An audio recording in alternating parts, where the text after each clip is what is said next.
જય માતાજી મિત્રો, હર્ષુખ પરમાર। આ વિડીયો ફક્ત સત્ય સનાતન ધર્મના આસ્થાઓ સાથે જે લોકો જોડાયેલા છે, જેઓ સત્ય સનાતન ધર્મ સાથે જોડાયેલા છે, એમના માટે છે। આ એક સાધુ વિશે બોલે છે, કોઈ સંતો વિશે બોલે છે, ક્યાંક જૂનાગઢ ગિરનાર, ક્યાંક ગિરનારી સંતો વિશે ઘણા વિડીયાઓ આપણે જોઈએ છીએ, પણ એ આપણે જોવાની જરૂર નથી। એમ એ જેના માટે મૂકે છે એના માટે જોવાની જરૂર છે। આપણે આપણા સંતો, આપણા મહાપુરુષો, આપણા જગતગુરુ શંકરાચાર્યો શું કહેવા માગે છે એ વિડીયો આપણે જોવાના છે।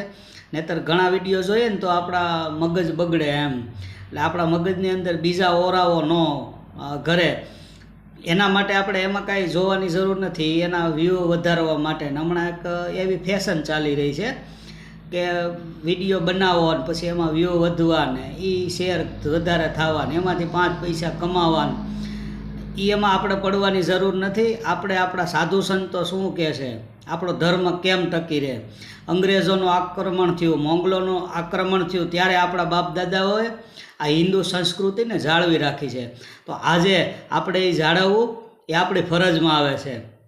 પછી ક્યાંય પણ ધર્મ વિશે કોઈ પણ બોલતું હોય એમાં આપણે રુચિ લેવાની જરૂર નથી, આપણે એમાં પડવાની જરૂર નથી। આપણે ફક્ત અને ફક્ત આપણો ધર્મ શું છે એ જાળવી રાખવાની જરૂર છે। આ એક વિશ્વ લેવલે એક મોટું ષડયંત્ર ચાલી રહ્યું છે, કદાચ ખ્યાલ હોય ન હોય, આપણે આમાં પડવાની જરૂર નથી। તમે કદાચ સાંસદ ભવનની અંદર અત્યારે જોતા હોય ને તો એમાં પણ આજ એમાં હાલી રહ્યું છે જનગણના, જાતિ આધારિત જનગણના માટેની માંગ કોંગ્રેસના લોકોએ ઉઠાવે છે સરકાર સામે।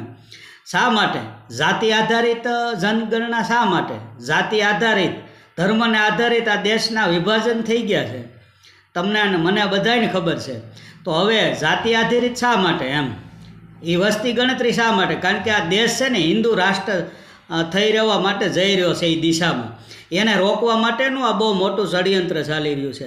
એટલે પછી બીજા સાધુ સંતો વિશે કાંઈ બોલે છે તો એમાં આપણે પડવાની જરૂર નથી। આપણો ધર્મ ટકાવો, આપણા સંસ્કૃતિ ટકાવી રાખવી, એના માટેની અપીલ કરવા આવ્યો છું।